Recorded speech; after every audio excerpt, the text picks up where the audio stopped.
ভেনেজুয়েলার পর হুবহু সেম স্ক্রিপ্ট এবার ডোনাল্ড ট্রাম্প রচনা করছেন ইরানকে কেন্দ্র করে। যে খবর সামনে আসছে সেখানে বলা হচ্ছে আমেরিকা কিন্তু ইতিমধ্যেই মিলিটারি ডিপ্লয়মেন্ট করতে শুরু করে দিয়েছে ইরানের চারিপাশে। ওপেন সোর্স ইন্টেল এটাকে কনফার্ম করেছে যে ভেনেজুয়েলাতে সেই রাতে মানে ভেনেজুয়েলার প্রেসিডেন্টকে যখন তুলে নিয়ে আসা হয় তখন যে সকল মিলিটারি ইকুইপমেন্ট আমেরিকা ব্যবহার করেছিল, এক্ষেত্রেও কিন্তু সেই মিলিটারি ইকুইপমেন্ট ন্যাটোর অত্যন্ত গুরুত্বপূর্ণ একটি সেনাঘাঁটি যেটি জার্মানিতে অবস্থিত সেখানে আমেরিকা ডিপ্লয় করে ফেলেছে। তথ্য বলছে ডিসেম্বরের 27 এবং 28 তারিখে অত্যন্ত হাই প্রোফাইল একটি মিটিং হয় ইসরায়েলের প্রেসিডেন্ট নেতানিয়াহু এবং আমেরিকার প্রেসিডেন্ট ডোনাল্ড ট্রাম্পের মধ্যে। এবং সেই মিটিংয়ে কার্যত পরিষ্কার হয়ে যায় যে ইরান যে বাড়াবাড়ি করতে শুরু করেছে তার পাল্টা আমেরিকা এবার দেবে। এবং তারপরেই ভেনেজুয়েলাতে অপারেশন আমরা দেখেছি এবং নেক্সট টার্গেট ইসরায়েল এবং আমেরিকার যে ইরান তা কিন্তু সেদিনই স্পষ্ট হয়ে গেছে। ওপেন সোর্স ইন্টেল পরিষ্কার বলছেন আমেরিকা ইতিমধ্যেই C-17 গ্লোবমাস্টার এবং KC-135 ট্যাঙ্কার্স ইউরোপে ডিপ্লয় করে ফেলেছে। এবং শুধুমাত্র ট্যাঙ্কার ডিপ্লয়মেন্ট নয়, ভেনেজুয়েলাতে অপারেশন চালাতে সব থেকে গুরুত্বপূর্ণ ভূমিকা পালন করেছিল ডেল্টা ফোর্স।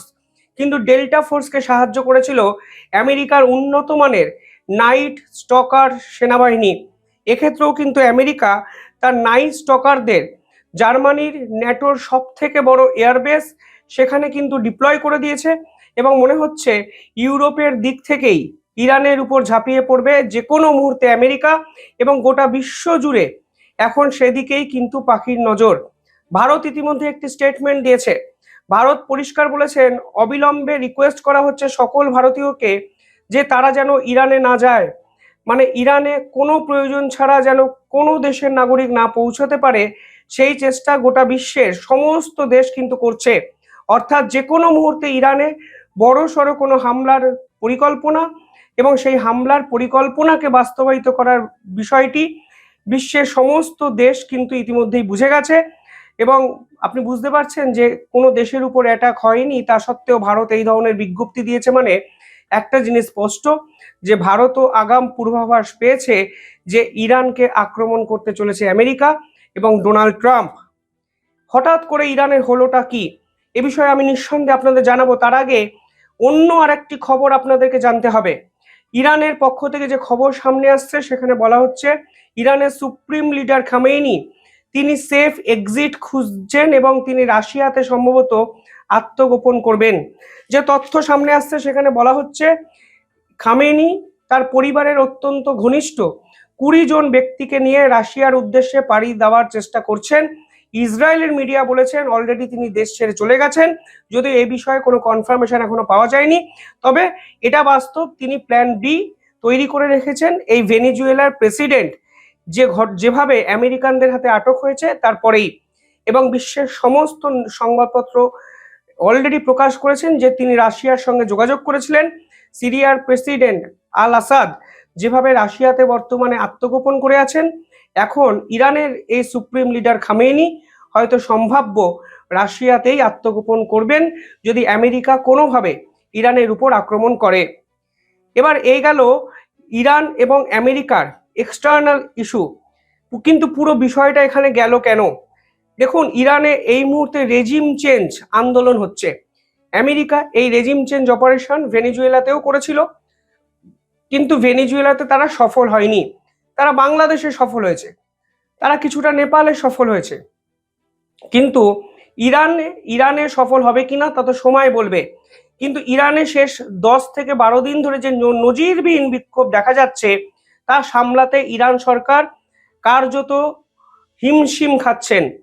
ইরানে এই প্রথমবার একটি স্লোগান শোনা গেল যেখানে সকলে বলছেন মোল্লাস মাস্ট লিভ, অর্থাৎ এই যে মৌলবাদীরা আছেন, এই মোল্লারা আছেন, তাদেরকে অবিলম্বে ইরান ছাড়তে হবে। অর্থাৎ এই প্রথমবার ধর্মের বিপক্ষে আন্দোলন কিন্তু ইরান দেখছে, যা কিন্তু সামলানো এই মোল্লাতন্ত্র এবং এই মোল্লাতন্ত্রের রক্ষাকর্তাদের কার্যত অসুবিধার মধ্যে ফেলেছে। কেন হঠাৎ করে এই পুরো বিষয়টি এই জায়গায় গেল? দেখুন, যে আন্দোলন দেখা যাচ্ছে তাকে বলা হচ্ছে one of its largest and most politically change protest. কি হচ্ছে? তেহরান, ইফসারান, সিরাজ, তাবিজের মতো শহরে কাতারে কাতারে মানুষ রাস্তায় নেমে গেছে। কারণ ইরানের সাম্প্রতিক সময় ডিপ ইকোনমিক কোলাপস দেখা গেছে, যা ইতিহাসে কখনো দেখা যায়নি। এর ফলে যেটা হয়েছে তা হলো বাজারের ট্রেডার্স, শপকিপার্স, সমাজের বিভিন্ন স্তরের নারীরা, পেনশনভোগীরা এবং স্টুডেন্টরা রাস্তায় নেমে গেছেন খামেনির এই রাজতন্ত্র মানে মোল্লাতন্ত্রকে শেষ করার জন্য। এবং এই পুরো বিষয়টি আসলে ইসলামিক যে রিপাবলিক আইডিওলজি তাকে সরাসরি চ্যালেঞ্জ করছে, যা প্রথমবারের জন্য ইরান দেখছে। এবং এই প্রোটেস্টকারীরা অলরেডি বুঝিয়ে দিয়েছেন বা বুঝে গেছেন যে যেভাবে ধর্মীয় আধারে এরা রাষ্ট্রকে শাসন করতেন তার বেশি দিন চলতে দেওয়া হবে না। আপনারা যদি দেখেন যে কেন ইকোনমিক্যাল কোলাপসড এই পুরো বিষয়টি এই জায়গায় গেল, দেখুন এর অনেক কারণ আছে। ইরানের ডলার এই মুহূর্তে এতটাই, ইরানের যে মুদ্রা রিয়াল তা এতটাই মাটিতে পড়েছে যে উঠে দাঁড়ানো কার্যত অসম্ভব। অনেকে গুগলে গিয়ে হয়তো চেক করবেন, সেখানে দেখাবে ইউএসডি ডলার মানে 42,125 ইরানিয়ান রিয়াল। কিন্তু মনে রাখবেন এখানে একটি গ্রাফ দেখা যাচ্ছে, যে গ্রাফটি 5 বছর ধরে একই জায়গায় আটকে আছে। অর্থাৎ ইরানের সরকার সম্পূর্ণ ম্যানুপুলেটিং ডাটা গোটা বিশ্বের সামনে নিয়ে আসে। কিন্তু আসল তথ্য হলো $1 দাম প্রায় 15 লক্ষ রিয়াল ছাড়িয়ে গেছে, যা এই ইতিহাসে অন্তত ইরানের সামগ্রিক ইতিহাসে কখনো হয়নি। ফলে জিনিসপত্রের দাম ঊর্ধ্বমুখী, মধ্যবিত্তদের যে সেভিংস তা সম্পূর্ণ শেষ 10-12 দিনে, এবং ডিপার কজ হয়ে গেছে এই মুহূর্তে ইকোনমিক্যাল ম্যানেজমেন্ট সিস্টেম সম্পূর্ণভাবে ফেল করেছে ইরানের। দেখুন এই মুহূর্তে ইরানকে চালায় ইসলামিক রেভলিউশনারি গার্ড, যা খামেনি কন্ট্রোল করে। ইরানের নির্বাচন তো হয়, কিন্তু নির্বাচনে কে দাঁড়াবে ঠিক করে দেয় সুপ্রিম লিডার।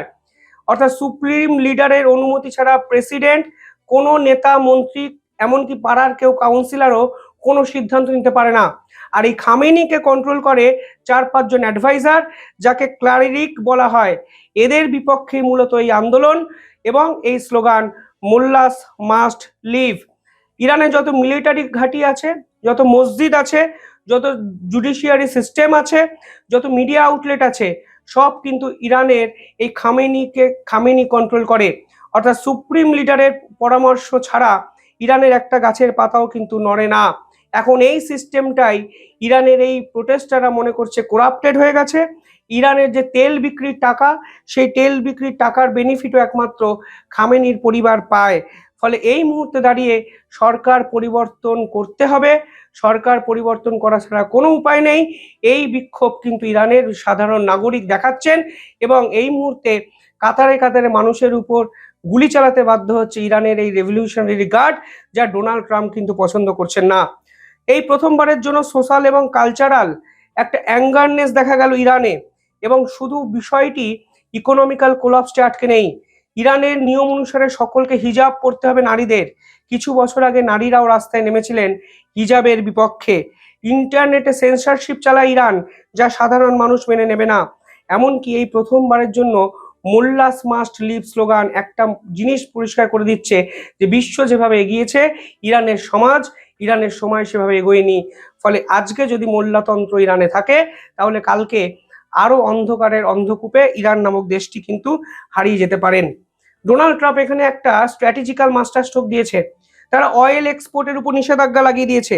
তারা শিপিং, তারা ইন্স্যুরেন্স, তারা ট্রেডিং, সমস্ত দিকে কিন্তু ইরানকে একঘরে করে দিয়েছে। ফলে যে ইরানের ইকোনমি এমনি পড়ে গেছিল, সেই ইকোনমি আরো ধসে গেছে, আরো ধ্বংস হয়ে গেছে, এবং ইরানকে কার্যত গ্লোবাল ফিনান্সিয়াল সিস্টেম থেকে কেটে দেওয়া হয়েছে আমেরিকার পক্ষ থেকে। ফলে এই পুরো বিষয়টি আরো সামলানো কঠিন হয়ে গেছে সরকারের পক্ষে। আর এই প্রেক্ষাপটে দাঁড়িয়ে ইরান তাদের নিউক্লিয়ার প্রোগ্রামকে চালু রেখেছে, যা ইসরায়েল এবং আমেরিকা কোনো অবস্থায় মানতে পারছে না। এবং ইরানকে কিন্তু এর জন্য কার্যত ন্যাটোর একাধিক এয়ারবেস থেকে ঘিরে ফেলা হয়েছে, গ্লোব মাস্টারকে ডিপ্লয় করে দেওয়া হয়েছে, নাইট স্টকারকে প্রিপেয়ার করে দেওয়া হয়েছে, এবং খামেনি সেফ এক্সিস্ট খুঁজছেন রাশিয়ায়। ফলে সব মিলিয়ে এই মিডিল ইস্টের পরিস্থিতি আগামী 3 দিনের মধ্যে ভয়ঙ্কর জায়গায় যেতে চলেছে, যা এক্সপার্টরা কিন্তু মনে করছেন। আপনারা কিভাবে দেখছেন পুরো বিষয়টি কমেন্টে জানাবেন। দেখতে থাকুন দ্য ইন্ডিপেন্ডেন্ট বেঙ্গল। ধন্যবাদ।